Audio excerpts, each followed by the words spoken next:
The Carleton College Convocation program is a weekly lecture series that brings fresh insights and perspectives from experts in a variety of fields. The program has a rich history dating back several decades. The selected Convocation speakers assist the liberal arts mission of centering thoughtful conversations within education and beyond.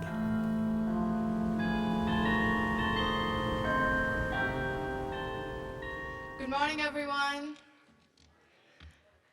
It's so lovely to see so many beautiful faces. My name is Narjis. I'm a senior chemistry and econ major. I'm also an international student from Bangladesh, and I have the pleasure of introducing today's convo speaker.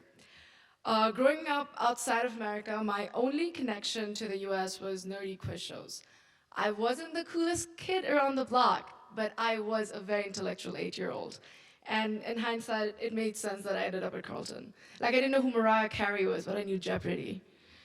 Some of my best memories with my dad were spent watching shows like The Chase or Jeopardy, and he would look at me very expectantly and with hopeful eyes, I think, hoping that he had secretly birthed a quiz prodigy. Spoiler alert, he did not. He actually birthed someone who forgets her name when asked what her name is.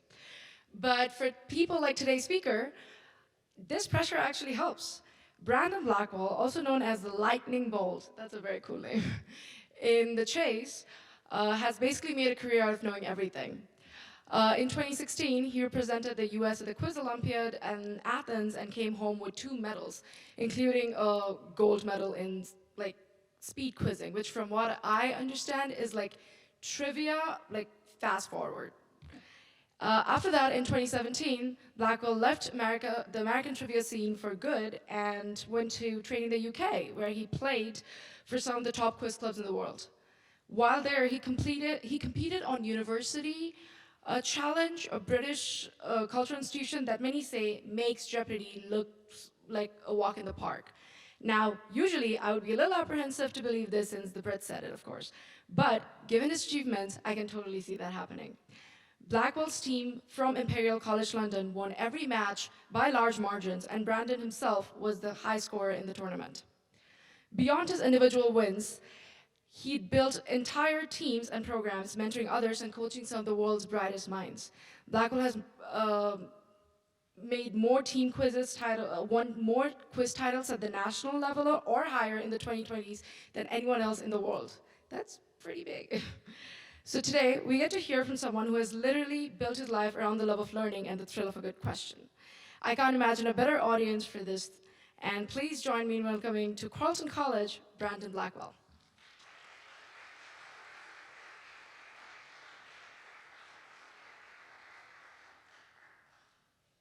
You gotta tell me how much you charge us to follow me around and do that whenever I go somewhere. That was really good. Almost too good. I was like, why don't you stay up here and speak for 40 minutes? That was good. I want to start by saying something that I usually make fun of people for saying when they're on game shows, which is, I'm happy to be here. But in this case, it's true. I love speaking at colleges. I was walking around the campus last night. I don't know if you guys know this. It's a beautiful campus. I'm from New York. I haven't seen a tree in like 7 months, so I almost got overloaded, but it's really nice. And I will also say that I was particularly excited when Carleton asked me to come speak. I've never been here, I didn't go here, but I do have a particular fondness for this school and a tenuous connection, which I will get into later. But for now, welcome students, welcome faculty, assorted guests both here in the chapel, and those of us tying in on video conferencing. I'm very grateful that you chose to spend part of your Friday morning here listening to whatever it is I have to say. The title of this address is Adventures in Quizzing, Apology of a Tryhard. I know that's a lot. There's a lot going on there. So before we get into stuff, I'm going to break down this title so we know what I'm talking about. And I'm going to start with that part in the corner. I haven't introduced myself. My name is Brandon Blackwell, as Narjis just said. By the way, thank you for the introduction, and thank you to T, Lucy, and Sophia for helping this get set up. My name is Brandon Blackwell. I've been on and off television for 15 to 20, I'm not that old, but more than 15 years now, mostly on quiz shows, game shows, reality shows, that kind of thing. To answer the question that always follows, what shows have you been on? It's really run the gamut. So for every cultural institution that serves as a byword for intelligence in American society, There's a reality show that was co-hosted by a Navy SEAL and a gaming YouTuber that ran for a month on a mobile phone network's now defunct streaming service. So it really runs the gamut. I've also been on some game shows as a not contestant. There's a game show called The Chase, which was mentioned. I am one of the chasers, which are basically the in-house quiz experts that are hired by the show as cast to stop people from winning money. I was hired in the, it goes to varying degrees. I was first hired in the Australian version just before the pandemic, and then they imported me to the US, even though I'm from here. One other thing that I spend some time doing, which I don't talk about a lot, is I actually coach people who want to go on game shows. So maybe not so much how to get on a game show, but if they know they're going to be on a show, sometimes they want help figuring out what to study or how to optimize their gameplay, or if it's a tournament, sometimes I scout opponents. So it's a little bit of everything. I will say that when I was trying to figure out, so that's basically me. When I was trying to figure out how to introduce myself, and I am ashamed to say this, I did Google myself earlier, which I cannot recommend less. And I found out that there's another Brandon Blackwell that's at least as well known as me, because like half the first page of results were him. He's like an audio engineer that works with musicians. And I say that to say, just so we're all clear, I'm not him. So if you came here expecting that, I'm gonna say up top, I don't know how to use GarageBand or Logic, and I've never met Lizzo. So if you thought that's what this was, the next 40 minutes are gonna be very rough for you. Moving on. So this word quizzing, I was also a competitive quizzer off camera for my entire 20s, and I always had trouble explaining it to people because quizzing isn't really a term that's used here in America. The closest thing we have is trivia, and they're very similar and there's some overlap, but I do want to draw a distinction. And part of the reason is, aside from trivia meaning recreationally answering questions, it also literally means useless minutiae.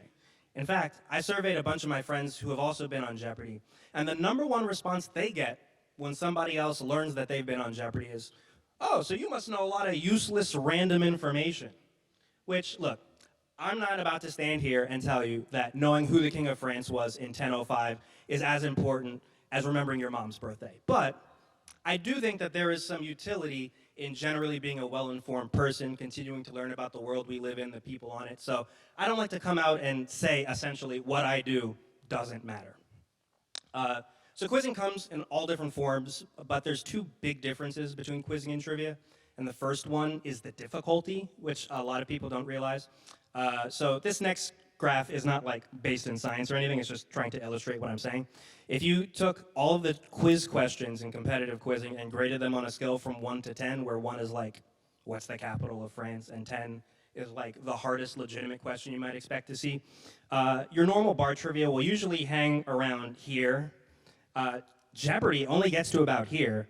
University Challenge, which many people regard as the hardest show in terms of material in the English-speaking world, only gets to about here. So really the skill ceiling is very, very, very high at the top levels. The other thing is that quizzing is more organized in terms of the infrastructure and the leagues and things like that. That being said, whereas soccer has FIFA and chess has FIDE, there are no overarching governing bodies in quiz. Instead, what we have are several regional, national, international organizations that compete or cooperate to different degrees. And the ramifications of this, there's two big ones. One, there's no unified ranking because every quiz league has a different format, has different content. Sometimes you might have somebody who's very good at one thing, not so good at the other. So it's very decentralized in that way. And the second thing is because it's so decentralized, there's no money in it. There are no sponsors. When I was Googling myself, I saw it called me a professional quizzer. Doesn't exist. I have made negative thousands of dollars competitive quizzing because there's no money in it, and you have to buy plane tickets and hotels to get places. So that being said, I have gotten to travel to a lot of cool places and meet a lot of cool people. That's where the word adventures come in. Okay, moving on. I want to talk about this word tryhard here. This is a slang word, and I'm not very good at explaining slang terms to people older than me, and I'm definitely not going to try explaining slang to people younger than me. So I got this definition from Urban Dictionary. I want to be very specific because it can mean a lot of things. I'm just going to read this verbatim. It says, a person who is perceived as putting too much effort into something recreational, such as a game. Okay. I want to be specific. I am not talking about academic overachievers. Not that there's anything wrong with that. That's just not what I was. My grades were fine. I went to a fine school, but I wasn't taking extracurriculars. I wasn't doing all that stuff. I sometimes think when I go to study stuff for quiz, I'm like, if I would have just paid attention in school, I would have already known this. So I'm mainly talking about applying yourself towards a hobby or a passion, okay? I was looking for a picture that could kind of sum this up, and the closest I could find is this. You see this? Kind of like a kid's race, and this kid is going way too hard, but I'm here to argue that that's okay, so hang in there. It's gonna be a long speech. The last thing in this title that I want to talk about is this word apology. And by apology, I do not mean that I'm saying sorry. By apology, I mean like Plato's apology, which comes from the ancient Greek apologia, which refers to a legal defense of somebody's thoughts or actions. In Plato's apology, he imagines his mentor Socrates defending himself as he's on trial for corrupting the youth.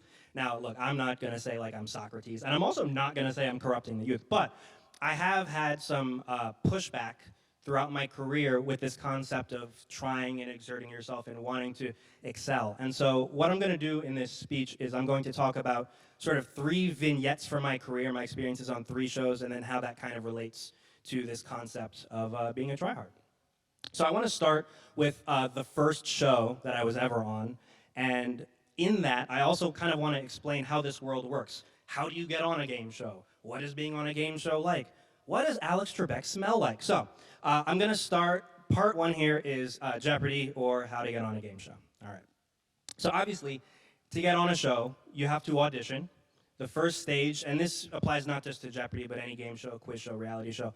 Any show, you have to audition, and the first stage is usually something you have to hand in, either a test or a long form you have to fill in, or more and more often now you have to take a video of yourself and send that in as an audition. Full adult Jeopardy, I was on the team tournament, but full adult Jeopardy is in the minority in that they have what's called an anytime test now, which as the name implies means you can kind of just take it whenever you want, and then when Jeopardy wants people, they kind of just dig in the fishbowl and grab a handful of names. Most shows cast in waves, so every few months you'll see a site pop up that looks like this on the right here, where it's The Chase or The Bachelor or The Amazing Race is casting. And so if you're in the right place in the right time and you happen to see it, you get on. And that's also why a lot of people who have been on one show end up on more than one show, because they're already in that rhythm, they know where to look and stuff like that. So when I was on Jeopardy, this was the team tournament, which doesn't air anymore, I think, but used to come on once a year. And so the test was once a year, and I just happened to be in the right place in the right time, saw it on television, took the test. They don't tell you. They're very specific shows with tests about what a passing score is. Jeopardy, the received wisdom is that it's 35 correct on a 50-question test, but that's never been confirmed. But if you do pass and you get lucky enough that they pick you, then you have an in-person audition, and this is like where the magic really happens. This picture I didn't take this picture, but it's from what a Jeopardy audition looks like. Generally, when you have an in-person audition, you have, they give you another test to make sure you weren't cheating on the first one, which was online. They usually have you run through a little mock game, and then they interview to see if you have like a personality. I have a lot of people coming to me when Jeopardy tryouts happen, and they go, oh, well, I'm so smart, I do so well in my bar trivia, like, why can't I go on Jeopardy? And like, my thing is, Jeopardy isn't a quiz, it's a quiz show. And so you have to remember that when it comes down to it, they're casting people, not necessarily that'll get all 61 questions right, they're casting people that'll make an entertaining television show. So for you aspiring contestants, that's something to keep in mind. So if you pass, you eventually get an email, and it says, hey, do you want to be on Jeopardy? And it's like, yeah, for sure. Yeah, I would love to be on Jeopardy. And this is, in my case, this is when you start to think about, you have all this time, should you prepare? And at the time, this was 2008. So is there anybody here, by the way, that was born after 2008? Whew, good, okay. I was about to stop and walk out. In 2008, there wasn't really Reddit or a lot of social media, and so there were forums, and a lot of people, when this question came up of should you study, should you exert yourself, a lot of it was, well, if you're smart enough to get on the show, you're smart enough to win, and oh, well, you should just live a nice, fulfilling life and just learn things by osmosis. But to me, it didn't really make sense if there's that much money at risk. So I started to study. Now, I want to, at this point, debunk a couple of common misconceptions about how game shows and Jeopardy work. A lot of people come and they say, hey, don't they give you like a study guide of stuff to study before the test? I also have some people that say, do they give you the answers ahead of time? Okay, this first one would make the whole point of Jeopardy completely invalid because it's supposed to be a general knowledge quiz. And if they're giving you the specific things you need to know, that doesn't really work out. This second one is actually super illegal. Quick history lesson. In the 1950s, there was a game show called 21. This was one of the most popular, not game shows, this was like the most popular show on television. They had a live band and they had these contestants in like soundproof booths winning in the 1950s, tens of thousands of dollars. Everybody loved it. Eventually, this contestant comes by, this guy, Charles Van Doren. He's good looking, he's charming, he comes from an extremely prominent academic family. And so how cool would it be if this guy was our champion? So they just gave him the answers. They were like, before the show, they were like, these are the answers. And he won a bunch of money, became this huge star, was on the cover of Time magazine.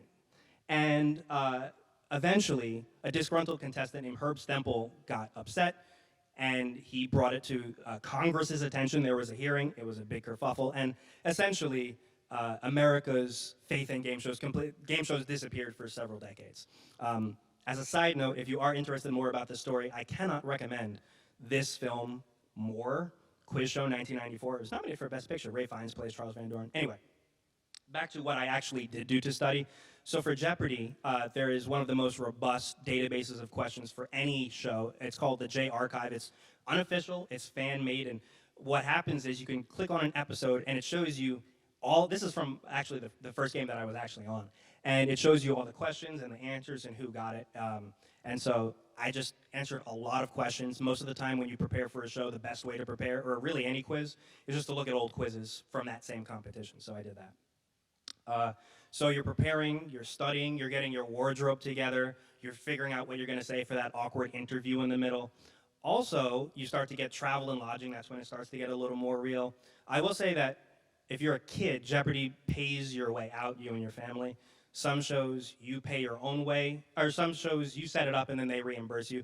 And then some shows like Adult Jeopardy, they kind of just make you pay your own way. And back in the day, as of maybe 5 years ago and before, third place earned $1,000, which means that if it cost you more than $1,000 to get there and back, you actually lost money by going on Jeopardy. So they since changed it so that people can not incur a loss by completing their childhood dream of going on Jeopardy. Anyway, you fly out, you get to the hotel, and this is when the tension really rises because you're in the lobby and you realize my tournament was 15 kids, so that means the other 14 kids, they're somewhere in this hotel, and now you're trying to suss them out. You're like, oh, this kid looks like he was a valedictorian. Oh, this kid looks like he can name all the presidents in order, and this tension sort of leads you to think, oh, wait a second, I'm underprepared. And so a lot of people usually bring in their carry-on. They've got like a book where they cram and they go up to their hotel room and they try to learn. It never works, and a lot of people stay up too late doing that, and then they're completely tired for the day of. Which, speaking of, the day of, you get to the studio. And this is the actual studio, although this is where the audience enters. Contestants enter through the back. But you get there very, very early because most game shows tape several episodes a day. So you get there very early, you tape a bunch of shows, and you leave pretty late in the evening. Jeopardy tapes usually 5 episodes a day. The last time I was on Jeopardy, it was the 6th episode of the day. So I was trying to stay awake while I was playing. But you go in, and the first thing they do, it's like Fort Knox. They take everything. They take your phone, they take your smartwatch, any electronics, also any books, any study guides. So you're there for like 10 hours, and you have nothing to do except talk to the other contestants. And so you get into the green room, and you have all these contestants here, and this is when you learn that everybody has prepared better than you. Because they're all talking like, oh yeah, well, I read the entire works of Shakespeare, and yes, I memorized this and I memorized that, and I'm like, I played like 6 games of Jeopardy and then got on a plane. So one thing I want to highlight is that whether you think, if you're sort of on the precipice of trying to throw yourself into a hobby, I guarantee you there are plenty of people who have been doing it at least that hard and for longer, so don't be discouraged by that. So you're in the green room, it's a lot of paperwork mostly. They then take you to do hair and makeup and wardrobe. They run you through the stories. And then you kind of just sit there. You wait. It's very nerve-wracking. And then pretty much right before the taping starts, then it gets real because they take you out to the Jeopardy studio. And I intentionally chose this picture because I want to emphasize how much smaller every TV show set is in person once you're there. It seems like this is very, very large, and it's like, sir, like about as close as you are here from the first row of the audience to the podium. Like, it's so close. And so they have you run through like a quarter of a game, which is enough to be like, oh, I'm kind of getting the hang of it, but then not enough time where like you actually get the hang of it. And then you go back in, and then you wait. Eventually, they call your name, whether you're in the first or the second or the third episode, and you go out, and most game shows tape in real time. So the commercial break, when they're showing whatever, Eggland's Best Eggs or whatever, that's the 2.5 minutes that it actually takes them to turn around and switch the question. So it moves very, very quickly. It's almost not enough time to get nervous. So for longer game shows or reality shows that have more extended taping periods, you do have some time to think, and a lot of interpersonal drama starts to happen. But for shows like Jeopardy, Wheel of Fortune, The Chase, it's like it goes completely through. And as soon as you finally get used to it, the game is over. And if you win, there's this sort of euphoria. You get to call yourself a Jeopardy champion. You don't even realize how much money you've won until you kind of go and you go back to change. But if you lose, which, by the way, I did. I'm 0-3 on Jeopardy lifetime, so don't take any advice from me. But you start to feel, oh my goodness, wait a second. There's, especially after meeting all of those other contestants that you feel like prepared more than you, you start to feel, I wish there was something else I could have done. Because in America, every game show you can only go on once, so that was your only chance. And so you start to feel, oh my goodness, like, I don't really care what those people in the forum said. They weren't playing for tens or hundreds of thousands of dollars. So that was sort of my introduction to the world of competitive quiz and this sort of notion of, wait, maybe I should actually start to prepare. But I didn't go back to quizzing. This was sort of like a blip on my radar, and then my life sort of just went on as usual. So the question then becomes, how did I turn from, this is actually my contestant picture, from this seemingly happy-looking kid to this maladjusted cave dweller here? And the answer to that is the second of my 3 vignettes, which is my story on Who Wants to Be a Millionaire, or Brandon's supervillain origin story. This is a real question, by the way. This was $250,000. And he said he wanted to call his kid, I think, but he ran out of lifelines. Anyway, this isn't about him, it's about me. So we're moving on. The year is 2012. I am not playing trivia, as I said. I haven't watched a game show in years. My Jeopardy appearance is essentially just a running joke for people at school, people at church, people in my neighborhood. And then my grandma gets sick. She gets very sick. And she has insurance, but because this is the greatest country in the world, her insurance doesn't cover it. So now we need to try to figure out a way to make money fast. And so I jokingly say, oh, well, I'll go on another game show. And then jokingly becomes half-jokingly becomes a quarter-jokingly. And next thing I know, at the beginning of July, I'm at the world-famous Apollo Theater in Harlem, where they are having tryouts for Who Wants to Be a Millionaire. I will be perfectly honest, it did not go well. I got a lot of stuff wrong, because I wasn't quizzing. But as is the case now, in 2012, there weren't a lot of teenage, how shall we call them, urban types playing trivia. So they just were like, yeah, please, go on the show.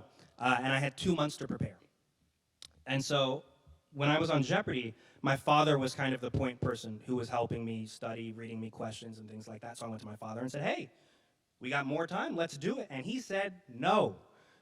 But he wasn't being a jerk about it. He explained to me, he said, look, Brandon, Jeopardy was different. First of all, I'm not a big fan of studying anyway, but Jeopardy is 61 questions a game, 30 in single, 30 in double, and a final. And if you made it to the finals, which you didn't, but if you did, that's 4 games. So that's almost 250 things that could come up. Who Wants to Be a Millionaire? Even if you get to the end, it's 14 or 15 questions depending on format. So you really, it's a massive waste of time. Your time is better spent doing something else. It's summer vacation, like enjoy yourself.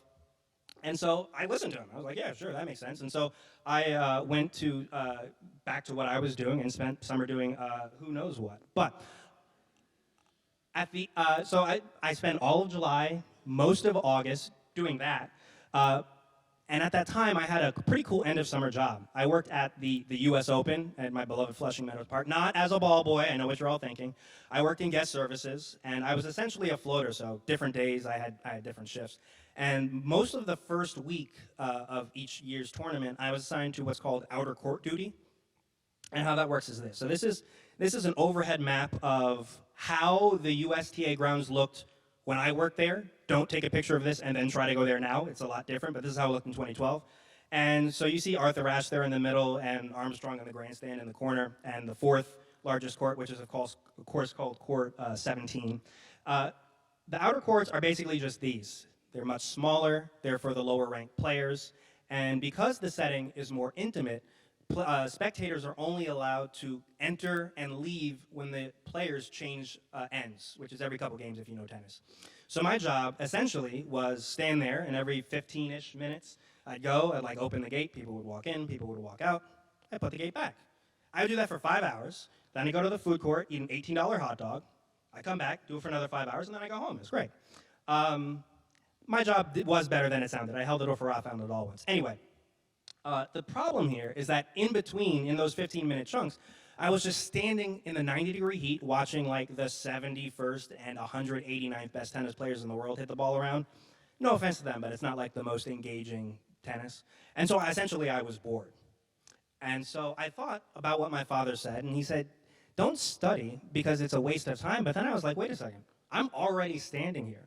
So what ended up happening was in the mornings, because I worked in the afternoons and the evenings, in the mornings I would print out these sheets of things to study, simple stuff like world capitals or best picture winners. There were a few lists that I studied that now as like a professional, I have no idea why. I thought I was going to memorize every Kentucky Derby winner. When is that ever going to come up?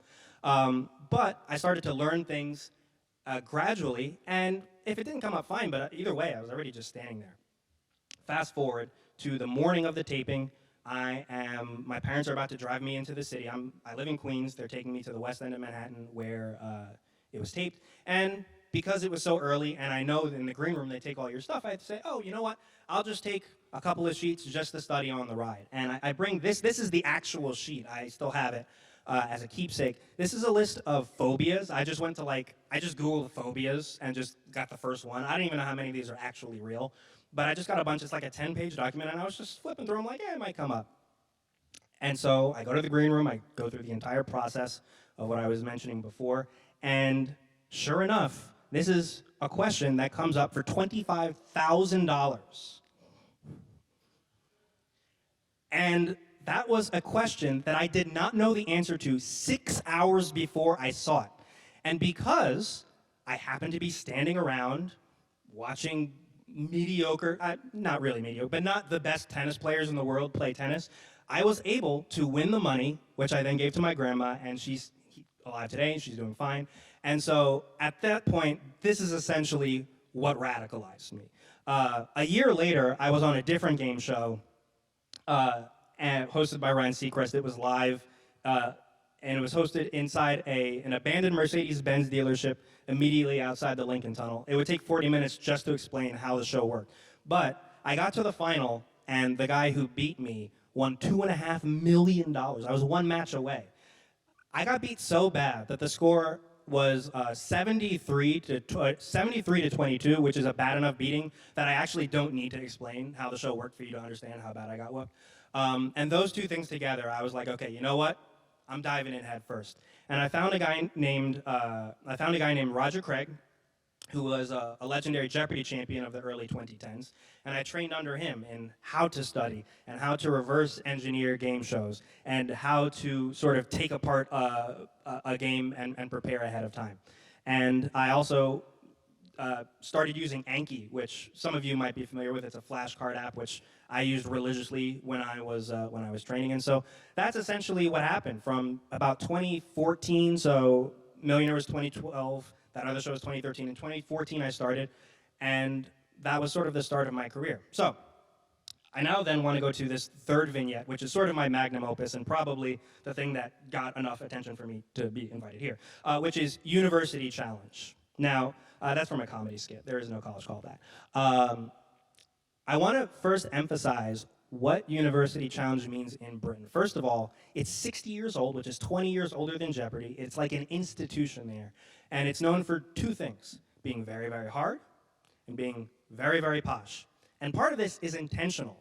The program has made no bones about the fact that they want to push the narrative that the kids that go on these shows essentially come out of the womb quoting Aristotle, which I didn't really like because, again, I want to sort of encourage everybody to want to train themselves. And so I said, you know what, yeah, I'll go, I'll compete.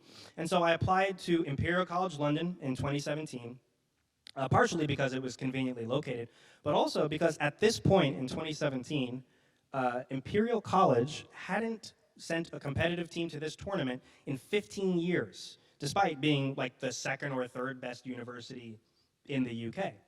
And so I figure, it makes it easier to get on the team. So I try out, I pass the first test. The second stage is essentially a mock game. So they have a bunch of us sitting there and they rotate people in and out playing until they figure out who they want. But the thing is that we can all see each other. And true to form, most of the people there were not very good. But I noticed there was this one young woman, she was a freshman, and she was playing out of her mind. Like, she was getting, Imperial College is just a STEM school, but she was like getting art questions and literature questions and history questions, and she was a medicine major, which I'm terrible at, so I was like, oh, this is great. So in my head, I'm like, oh, we're gonna be on the same team. So I go and I introduce myself. I'm Brandon, her name is Soraya, and we get to talking. She's talking about how she knew all that stuff, and I'm impressed. And then I start to talk about all these ideas because, of course, the team that I have, I want to train everybody, and she's excited for that. And so we make plans, and when we get picked to the same team, everything will be great. But then the team comes out, and she's not on it. She's not on the team. She is not even an alternate. So I go to the selection committee, who are made up of former University Challenge contestants for Imperial, and I say, hey, guys, what gives? What I really said was something much more angry, but anyway, they said to me two things. They first of all said, hey, we're in charge, so take it or leave it, buddy. And the second thing they said is essentially like, sir, this is like a Wendy's drive-thru, like, calm down. Like, nobody cares as much as you do. It's just a game. Chill out. Nobody wants to train as hard as you, so stop bothering us, and definitely don't bother your new teammates. Now, I knew that this wasn't the case because I remember all those kids that beat my butt on Jeopardy. I know my grandma certainly is okay with me studying. And this young woman that I spoke to like 6 days ago was telling me how excited she was. So I figured this isn't going to sit. So they said take it or leave it, so I left it. I went back to New York. I made plans to come back the next year and try again. But this time, I wasn't trying to win University Challenge. I'm trying to completely uproot the system. I wanted to create a system that was equitable to everybody. I wanted to make sure that anybody who wanted to train and wanted to strive to be better, no matter whether they happen to know the people running the quiz from orchestra or happen to be the same major. I wanted to make sure everybody had a chance. And so I got to work. I went back to New York and I started to read. And one of the books I always read to this day whenever I'm about to be on a show is Brainiac, which is written by Ken Jennings, former Jeopardy extreme mega champion and then later host. And the book is essentially a telling of quiz in America. And there's this chapter where he talks about Quiz Bowl, which is basically college academic collegiate competition. And he mentions one specific program that for a 20-year period from 1990 to 2010, despite being a small school, despite being logistically challenged in other ways, managed to compete at the top level. And in fact, during that 20-year period, they were invited to 14 national championships, which is the most of any school. And so having read this story a billion times, I go back and I take a much closer look and say, I gotta look into this. There might be something here because they have an incredible quiz program. I was trying to build one. Now, if you remember at the beginning of this talk, I said I had a tenuous connection to Carleton, and that's because the school with the program is this school, is Carleton College, okay? And in addition to being invited to 14 national championships, they also won 2 national championships in '99 and 2007, and it was all due to the amazing work of this guy, Eric Hilleman, who is the coach, and is still, I think Gould is that way, is still an archivist at this college. And I know because I called him last month, and we had a great conversation about it. But at the time, I didn't know him, and I was just trying to look up what he did. And there were some big things that he did that I wanted to try to emulate. So one thing that he did was he didn't just make everybody improve. He didn't just have practices. He encouraged improvement by having frequent practices, but keeping it light and fun. It wasn't always just drilling things. It wasn't always just memorizing things. There were different ways to keep things exciting. Eric also had large databases of questions. I'm talking hundreds of thousands of questions from old tournaments. And so by doing that, he was able to tabulate these sort of frequency lists. So he could tell, oh, well, if it's a literature question, it's more likely to be about Middlemarch than, say, something by Jane Austen. Or the Night Watch shows up more than the Mona Lisa, even though one is more famous than the other. And most importantly, Eric created an environment where everybody felt welcome, whether they were the sort of hyper-competitive cave dweller that I was talking about before, or they just liked a bit of a quiz and they just wanted to hang out. And so as I was trying to come up with this plan, I kept those things in mind, and then the next year, I go back to Imperial in 2018. And this time, things are different. Now, unfortunately, the selection committee is still there. I couldn't get rid of them yet. But I essentially got to re-roll for new teammates, and what I came up with were these three guys. I was in New York when they took this picture, and it's a good thing because the shortest one, which I think is Caleb, is like 5'11", and I'm like 5'6". I look like that. It would have been better this way anyway. But these guys are all guys who bought into our plan. They were willing to work. They were willing to train. So we had weekly, I still remember in Sheffield Library, meeting room C, every week for 2.5 hours, we would train together, and then we would go and assign each other stuff to study to make sure all our bases were covered. So, and we would study by ourselves. This is a transcription, or a transcript that I have. Every single question for I think 5 seasons. I made a database with annotated questions and what the subjects were on, just like Eric did. And using what I learned from Roger in years prior, I was able to develop sort of assign people things. This is actually a much tamer version of what the wall in my flat looked like. At the beginning, there were like sort of, I think 300, close to 300 Post-its, but I would take stuff off as we learned it. But we started to build things. And then when we got to the tournament, I would scout people. I learned that from Roger. And so I would take notes, oh, this person got this good, and they're not so good at this. And so we would go back and we would try to analyze matches and make sure, okay, so we're playing this art school, so we're going to take a lot longer on science questions, but we'll be more aggressive on art. And we did win. But I will say that that wasn't really the point. The point was what happened after. We used the influence from our win to completely change the system. The first thing is we made sure that the entire university knows exactly when and where the tryouts are. The tests were fair and transparent. We showed exactly what the distribution of questions were. And because of that, we were able to, I was going to say, I have this joke in here that I forgot to mention. I was saying that it's not about winning, it's about sending a message. Shout out to The Dark Knight. Great movie. Anyway, we were able to get a much more diverse student body trying out. And we were able to get a much more diverse set of teams going out every year. This is actually from a team, I believe, 2 years after us.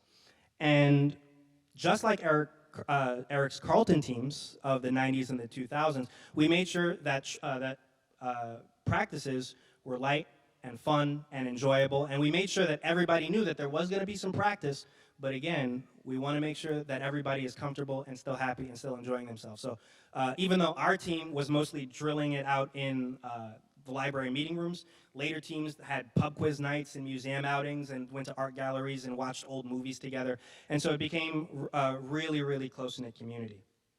And the best part is, not just were things diverse, not only were things more enjoyable from what I hear for the contestants, but we also got better results, which is what I thought was going to happen in the first place. So we actually are now the most successful team in the 60-year history of the show, Imperial College London. We won 5 championships. In those 5 years, we sent 4 teams to the tournament. 3 of them won the championship, and the 4th lost in the semifinal to the eventual winner. And as a note, that 2024 team, the captain of that team was the young woman that didn't make the team the first time. So I wanted to make sure I shouted out that, which really brought things full circle for me. So, I mean, look, in conclusion, I hope you were able to learn a little more about quizzing, game shows, things like that. I'm not trying to end on some like super cliche, like remember to follow your dreams, but hopefully if you have a hobby or a passion and you're considering taking it more seriously, or you are taking it seriously and you're getting sort of discouraged, or I hope that I've been able to tip the scales a little bit, and hopefully you will become or continue to be a tryhard. So thank you.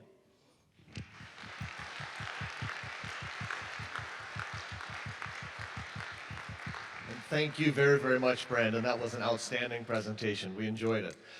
We are going to open up to Q&A in just a second. First off, we have lots of visitors, so I want to say a special hello to the class of '74. Thank you for being here. And also, we do have room at lunch, so if you would like to join us for lunch, first off, we're going to be in the Great Hall today, not AGH, Great Hall for lunch. If you'd like to join us, please talk to me afterwards. We do have a few I don't seats. bite. I'm friendly, I promise. Yep, nope, it'll be a good time. So, but now let's open it up to the Q&A. Who would like to start? Uh-oh, here we go.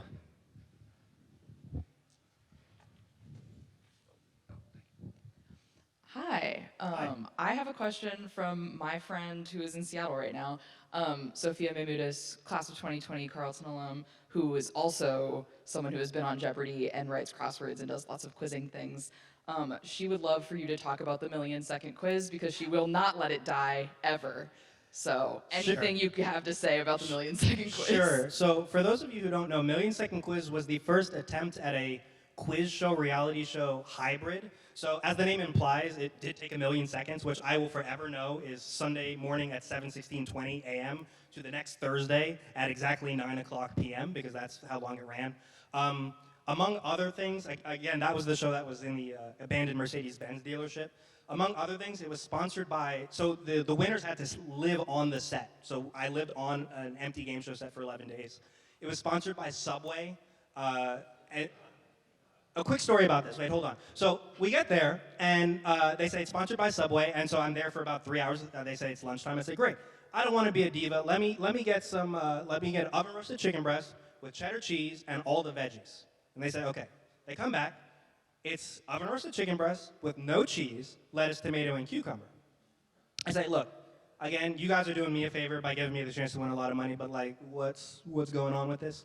And they say that, oh no, it's sponsored by Subway, but the Subway we're getting it from isn't a real Subway.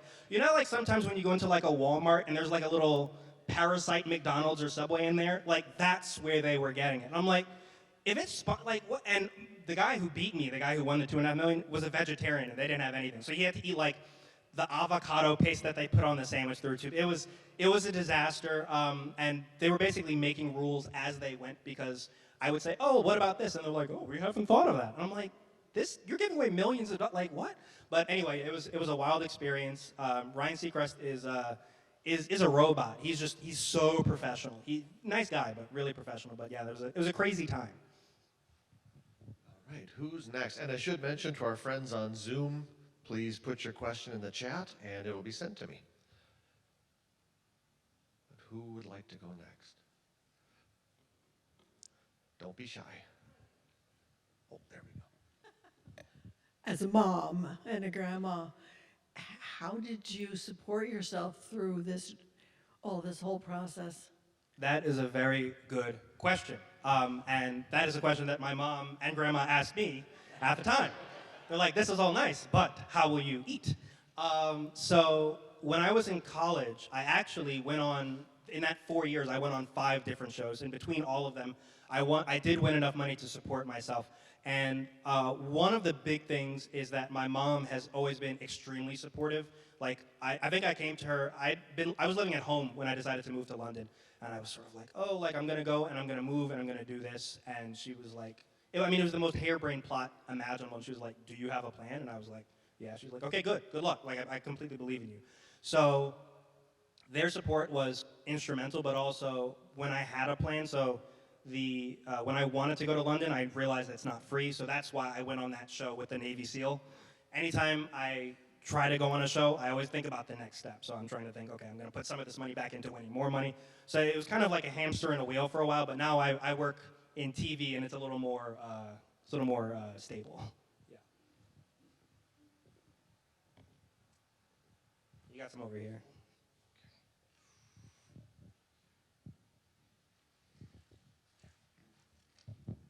How many hours do you think you spent studying for quizzes? That's a very good question. So at my peak derangement in London, it was, so part of, as the name implies, University Challenge, you have to be a student at a university. So I was doing my master's at Imperial while all this was happening. So I would basically spend 6 hours a day on my master's and then in London, another 9 to 10 studying. Later on, it got down to about 4 or 5 for a while towards the end. But yeah, at my peak, it was about 8 or 9 hours. Just a quick question on the phobia, the one that started with Q. I wondered what that was. And then it was in the little, the visual, it's one of the questions where you could have won a lot of money. You mean in the one that actually showed up? Yeah, yeah. Oh, that was a G, gopherophobia, which is the fear of bridges. Okay, Yeah. okay. Thanks. I guess I have a question. I'll pop right in. Yeah, what's up, Does it ever happen that people come up to you and try to stump you like, quick, what is the answer to this thing? No, what does happen is sort of like I have friends who are comedians, and kind of like when you go up to a comedian and you're like, "Hey, comedian, tell me a joke," and they're like, "That's not really how stand-up works." A lot of times when you say you do competitive trivia, they're like, "Oh, tell me a fact," and I'm like, "That's not. It's the other way around. Like you ask me a thing, and then I tell you the answer." So I don't have people usually try to stump me. It's more like, "Hey, what's a fun fact?" And I'm like, "That's not." Jeopardy doesn't work like Alex Trebek is like, "Hey, you tell me a fun fact for $500." It doesn't work like that. So earlier you mentioned that there's not like a unified, organized system. Do you think there should be? Do you think there ever will be, where people have a rating that's like universal? Yeah, I do think there are merits to the decentralization of quiz, so that it's not too combined. There are a couple of ones in those pictures that are much larger. I think to have one or two large ones would be useful, so that people can support themselves. Right now, the only people who make money quizzing are the 20 people on the planet who work on television shows. But I do think that that a central quiz would allow for more funding, which would allow for, and also allow more visibility. So it would be nice. How did it feel to be invited back for the Jeopardy Invitational Tournament, and was that experience a lot different than Yeah, your I was first? super shocked because, as a reminder, I was 0-2 on Jeopardy. Like, they said this is for Jeopardy champions. I'm not a Jeopardy champion. I'm just like some guy who has been on Jeopardy. But Victoria Gross, so I was invited because I was a chaser. Victoria Gross, who went on to win a bunch of stuff, and I by the way, I did coach her for her Jeopardy Masters run, but the one that she won. But we were like, they're not going to call us because she won one game, I won -2 games. And so it was a sort of a thing when we heard of it. It was like, oh, that'd be pretty cool. And we play on the same trivia team, and our captain was like adamant, like, no, you guys are definitely going to like start training now. Like, it's definitely going to happen. We were like, okay, Troy, like, chill out. And then we got called, and it was sort of like, at that point, it was shocked, but then it was also like, oh, he was right. Yeah, that actually makes sense. But it was great going back. Yeah, they treated me really, really nicely, even though like I was on 20 years ago and didn't do well. So shout out to them. On Jeopardy, do they have clicker training where you start practicing clicker? And the thing that drives me nuts is those people that are holding the clicker going like this. Let me talk about the Jeopardy buzzer. First of all, people always say buzzer speed. It's not speed, it's timing. Because what happens is what you don't see is in the real set where the screen, where the clue is, there's lights all around. And when Ken finishes reading, there's an actual dude, Michael Harris. It's a cool black guy in a scarf and like a page boy cap. And his job is he presses the button that activates, when Ken is done reading, that activates the buzzer.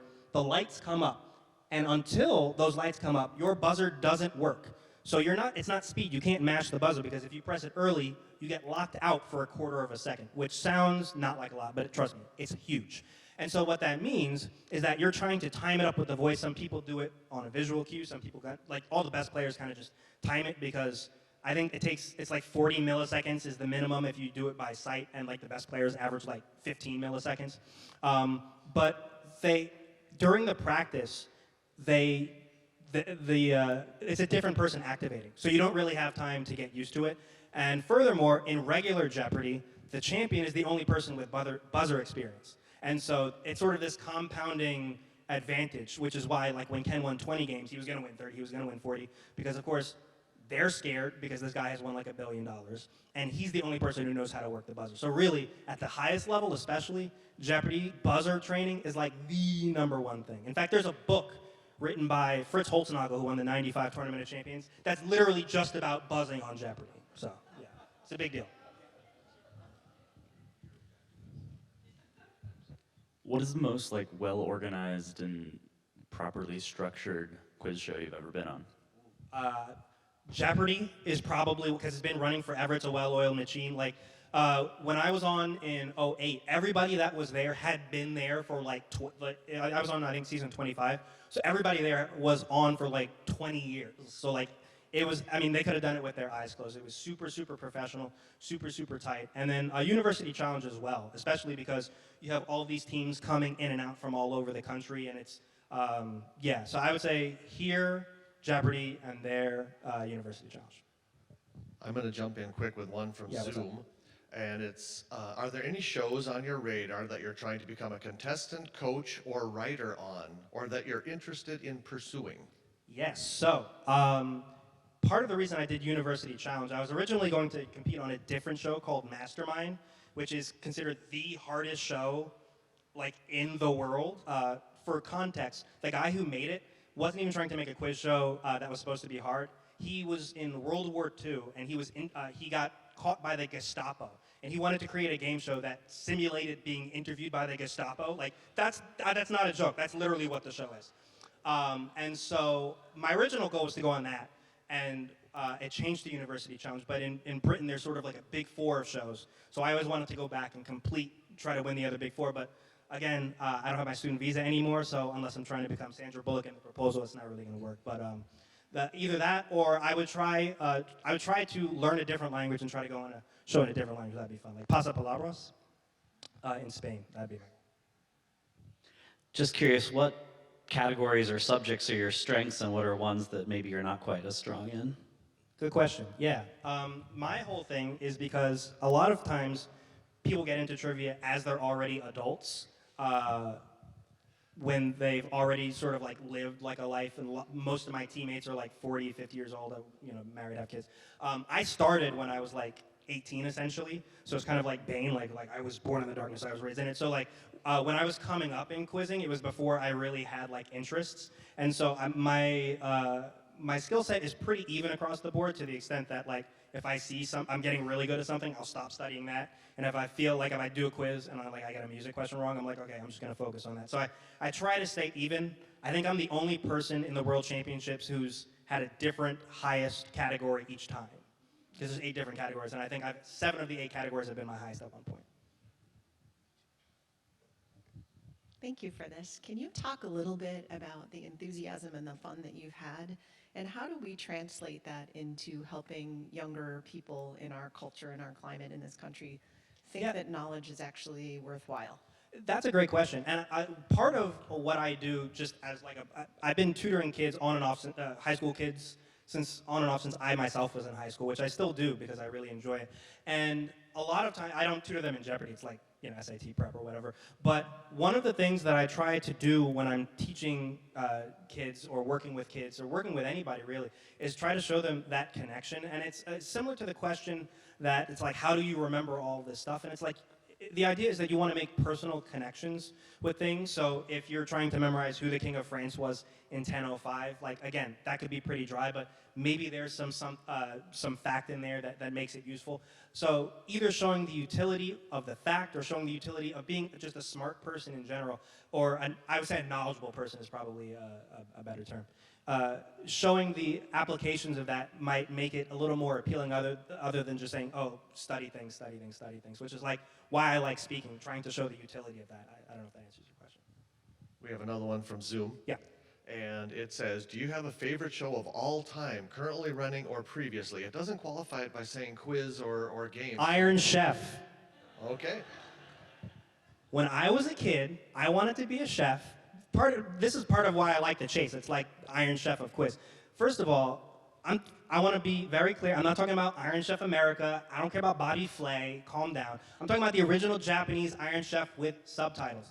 Do you know how cool it was for 7-year-old Brandon at 8 p.m. every Friday on Food Network for 3 old Japanese dudes to rise up out of the ground with smoke and the lights coming down? It was so cool. And like, also the exposition, it was crazy. Like, in a normal cooking show, it's like, hey, we're gonna make scalloped potatoes. And here it's like, Fred Snapper from the dawn of time has fed men's desires for the open sea. And I'm like, this is the craziest thing I've ever seen. Iron Chef, hands down. Easy question. That would be at the lower end of that bell curve.